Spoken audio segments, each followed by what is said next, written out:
Population ivoirienne, donnons à notre Côte d'Ivoire un président digne de ce nom,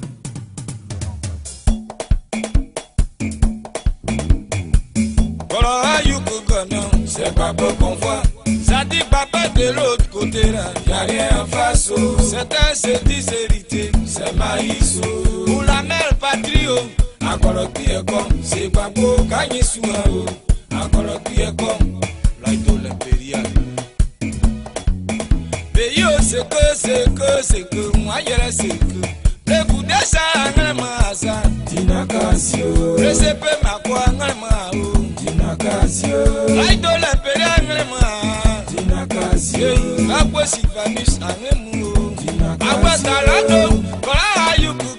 C'est pas beau qu'on voit. Pour la mère patrio, encore qui est comme, c'est pas beau, gagner sous encore qui est comme. La de vérité a sonné, que c'est qu'on serait pour entendre la voix du peuple. C'est le peuple qui décide et c'est le peuple frère témoin. C'est son droit de choisir son président, la démocratiquement. Et c'est sur Gbagbo que notre choix s'est porté. Ah ouais, c'est là nos Gbagbo en ça. Dinakasio.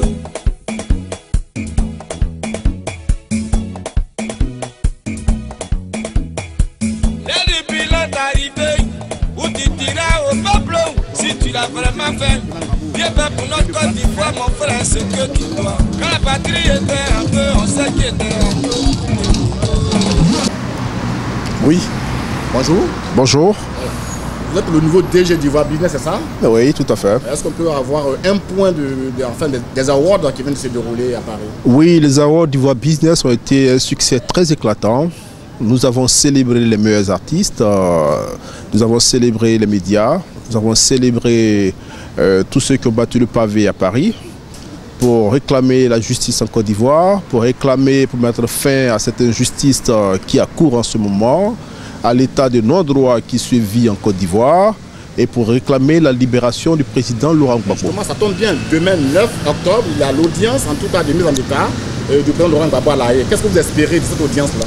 J'espère que le droit international sera dit et que la vérité sur ce qui s'est passé en Côte d'Ivoire sera su dans le monde entier. Aujourd'hui, je suis bien placé parce que je suis réfugié politique en France. J'ai tout perdu en Côte d'Ivoire.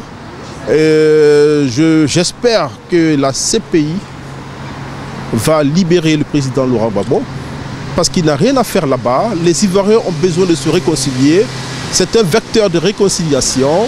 Il faut justement qu'ils sortent de la CPI pour que les Ivoiriens règlent le problème en famille. En famille, parce que le linge sale doit se laver en famille. Nous nous souvenons qu'en 2000, Alassane Ouattara était en exil. Le président Bédié aussi était contraint en exil. Le président Gbagbo est allé les chercher pour venir participer à la réconciliation en Côte d'Ivoire. Nous attendons ce geste fort, ce geste politique, ce geste d'apaisement pour que les Ivoiriens se réconcilient. Nous sommes fatigués de vivre en exil. Nous sommes fatigués aujourd'hui de vivre en chien de faïence, où l'Ivoirien se méfie de son frère ivoirien, où l'Ivoirien ne sait plus où donner de la tête. Nous nous souvenons de notre enfance, où nous jouions avec les enfants de la Côte d'Ivoire. On faisait, je me rappelle de cette petite anecdote, Solène à Placalidomu, où on partait justement chez le voisin, où je partais chez Bakary, où on partait chez Adjoa, où les Ivoiriens se mettaient ensemble. Nous rêvons à cette Côte d'Ivoire réconciliée, à cette Côte d'Ivoire où les enfants de la Côte d'Ivoire chantent ensemble, où ils festoient ensemble, où tout se passait. Je souhaite aujourd'hui, pour ma part, en tant qu'exilé politique, que la Côte d'Ivoire ne connaisse plus cela. Que le président Laurent Gbagbo sorte et qu'il y ait un dialogue direct entre le président Laurent Gbagbo et Alassane Ouattara, justement pour trouver une solution à cette crise qui n'a que trop duré, qui a divisé les Ivoiriens et qui fait qu'aujourd'hui la Côte d'Ivoire ne peut même pas participer à son propre développement. Parce qu'il ne peut pas avoir de développement de ce pays si les Ivoiriens ne sont pas réconciliés. Il ne peut pas avoir d'investissement sérieux si les Ivoiriens ne sont pas réconciliés. Qui irait investir son argent dans un pays où on n'est même pas sûr du lendemain? Il ne peut pas avoir de développement durable dans ces conditions. Et j'interpelle sur ce point même d'ailleurs les autorités de ce pays, parce qu'on ne peut pas être économiste et penser qu'on peut développer son pays en ne prônant pas la vraie réconciliation. Je souhaite ma part demain que la CPI va poser un pas décisif pour que le président Laurent Gbagbo sorte, pour que nous qui sommes aujourd'hui exilés de force, exilés politiques, nous puissions retourner dans notre pays pour participer au développement de ce pays. Nous avons été formés dans des universités, nous avons nos compétences dans tous les domaines. Mais ces compétences, on veut les mettre au service du développement de notre pays. Et donc, je pense qu'à ce niveau, la réconciliation est très importante.